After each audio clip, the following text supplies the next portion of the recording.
Okay, so welcome to the momentum unit. This is our first video of the momentum unit, even though we're on learning objectives 3-3. So far in the unit, we've done a lab that has introduced us to the idea of momentum, and we've done some reading about that. You'll know that this unit is all about things crashing into each other.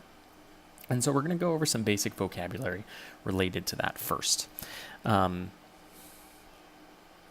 First thing we need to talk about is the idea that inertia, right here you can see that as the first bullet point, inertia is the tendency of an object to continue moving at constant velocity. If we think about Newton's first law, Newton's first law tells us that unless there is an unbalanced net force on an object, it will continue moving at constant velocity. This is known as inertia. Objects keep doing what they're doing. If an object is sitting at rest, it will keep sitting at rest. That is inertia. If an object is moving at constant velocity, it will continue at that constant velocity. That is also inertia. Some objects have more inertia than others, and usually inertia is directly related to mass. So the more mass an object has, the more of a tendency it has to continue moving at constant velocity. If you have a big, heavy vehicle that you're driving, it takes a lot of force to steer it or speed it up or slow it down because it has a lot of inertia. Whereas a smaller, lighter vehicle is easier to accelerate, easier to decelerate, and easier to turn because it has less inertia. Now, we're going to take that idea of inertia one step further in this unit, and we're going to calculate what's known as momentum. Sorry, let me rewrite that real quick. Okay, momentum, which we're highlighting in red for this unit, is a measure of inertia compared to the surroundings.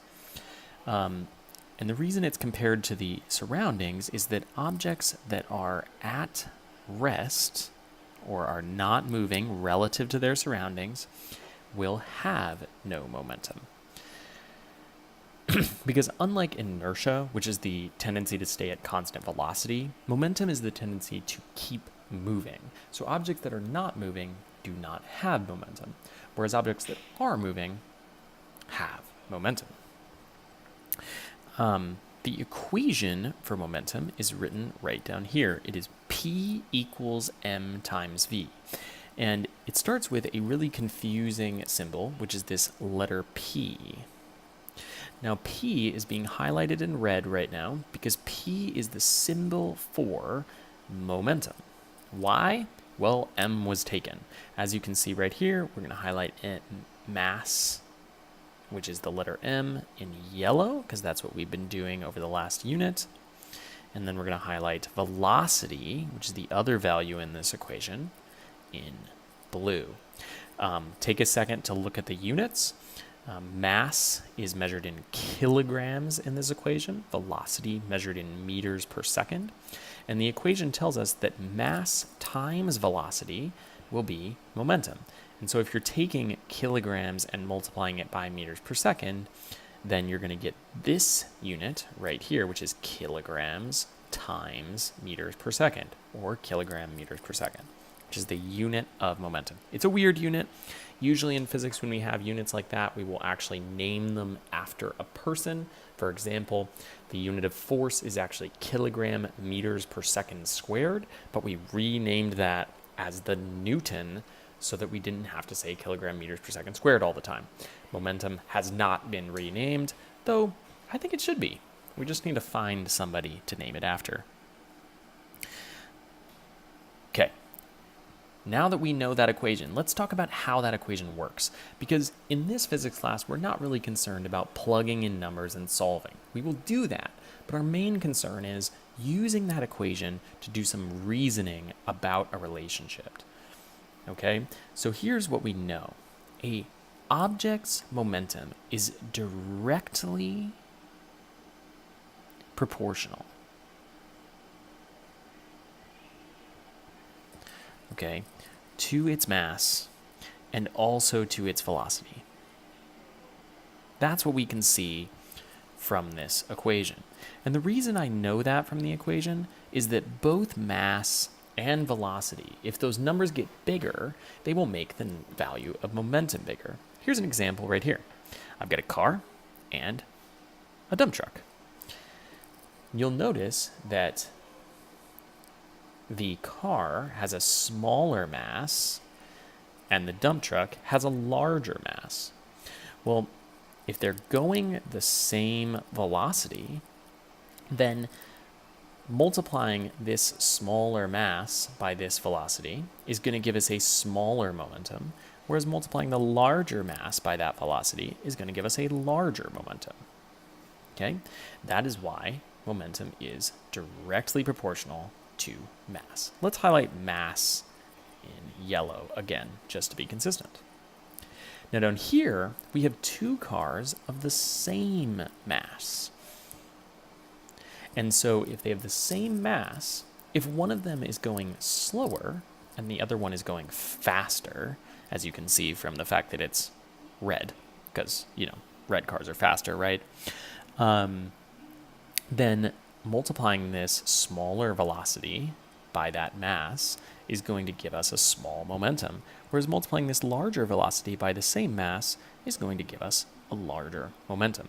So again, momentum is directly proportional to velocity. And I'm going to highlight velocity in blue again, just so we're consistent. Okay. So that's what momentum is. Essentially the tendency of an object to continue in motion. Heavy things have a lot of momentum. Fast things have a lot of momentum. Now we want to talk about what really matters, which is change in momentum, when an object gains or loses the momentum that it has. Sorry about that. I should not take a sip of coffee while I'm doing these videos. So objects only can change their momentum if there is a force on them, specifically a net force. Okay? This net force allows the object to speed up or slow down, which creates the change in momentum. We know that from Newton's first law. Remember, objects can maintain their constant velocity unless there's a net force. That is Newton's first law. All right. The amount of the change in momentum depends on two things. It depends on the magnitude of the force, so like how strong the force is. Obviously, a bigger force is going to create a bigger change in momentum. It also depends on the time that the force is applied for. Now, we don't usually think about the time of a force very much, but it's very important. If you apply a big force, that's great. But if you only apply it for a very short time, you're going to get very little results. Whereas you apply that big force over a longer time, now we have something significant. Now, to understand that, we really need some examples. Notice that for these examples, force is in pink, as it has been throughout the last unit, and we're going to highlight time in orange. So let's think about this car. It is, as you can see, it is coming to a stop. So the car is over here, it's moving to the left, it applies its brakes, and it stops. So here, V equals 0 meters per second. Now, this person is applying a large force. Look, they've put their pedal to the metal, you might say. And that large force is going to make them stop in a very short time. Okay? On the other hand, this person is applying a very small force to the brake. And so that small force is going to cause them to brake over a much longer time. Now here's the trick. Both of these cars were moving to the left, and both of them come to a stop. They have the same change in velocity, and they have the same mass, and so they'll have the same change in momentum. Sometimes we write change in momentum like this. Delta means change, and there's the simple symbol P. So I'm going to write it as delta P. All right, so take a second. Let that sink in. Both of these cars have the same change in momentum. One car gets that change in momentum from a large force over a short time, whereas the other car gets that change in momentum from a small force applied over a much longer time. Okay, let's talk a little bit more about change in momentum. Change in momentum is also known as, has this fancy name, it's known as impulse. All right, so that's a weird one. Impulse is often written as delta P. Now, remember, delta P is a really simple mathematical thing. It means change in momentum. So if you see the name impulse and you see it's written as delta P, that should remind you that impulse is just the change in momentum. Okay, so if we look at this example up here, they had the same change in momentum. And so they have the same impulse. This next statement says that when impulse is the same between two situations, force and time have an inverse relationship. Because a large force will take a short time, and a small force will take a long time. So let's do some quick highlighting right here. Here's force. Here's time. And we're going to highlight impulse in red also because it's the same as change in momentum. Okay. When the impulse is not the same, which we're going to look at an example of that in just a second, when the impulse is not the same, there is a direct relationship between impulse and force and between impulse and time.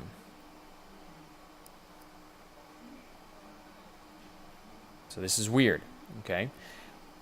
When the impulses are the same, there's an inverse relationship between force and time. When the impulses are not the same, then there is a direct relationship between impulse and force, and a direct relationship between impulse and time. So we're talking about something very different here. Look at this rocket. It is going to experience a force from its engine over a certain amount of time. Now, if we make that engine larger, it has like a larger fuel tank like this, see the rocket is longer, that's going to give you the same force over a longer time. Now, a bigger time and a bigger impulse, that's a direct relationship. Now, what if we just make the engine more powerful, but give it the same fuel? Now we have a larger force, and we're going to get a larger momentum. Again, it's a direct relationship. Okay, so more force, more change in momentum, more time, more change in momentum. All right, last thing is we need to talk about graphs of impulse.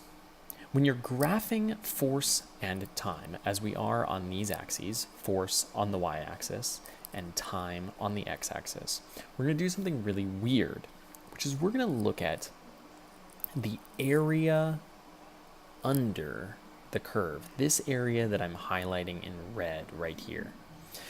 Now, how do we find that area?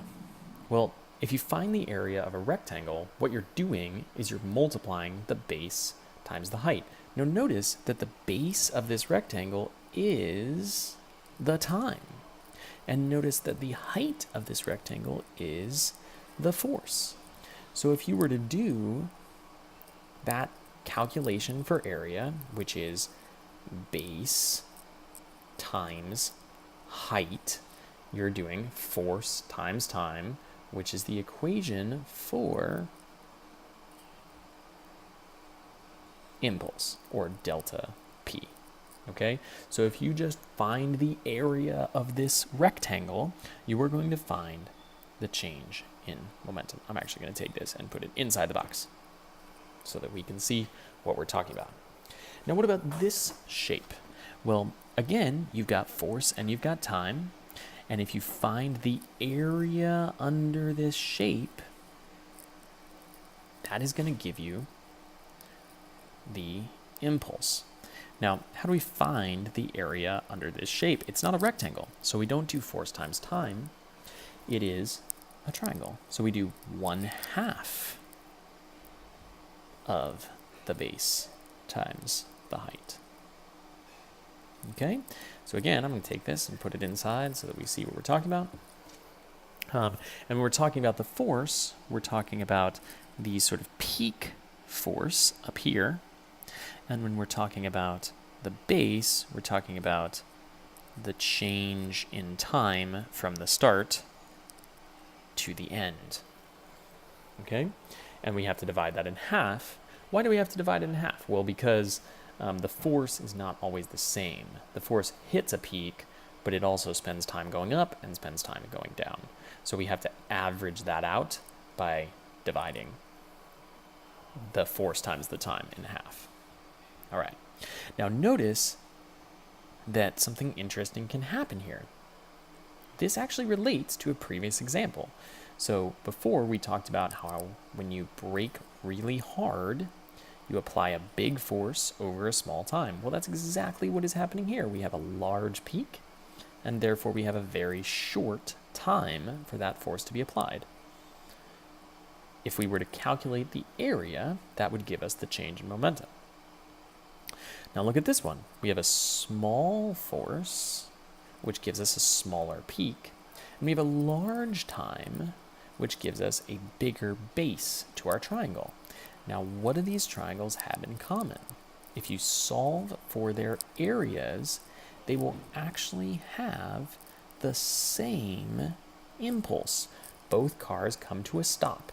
One does it fast, one does it slow, but the impulse is the same.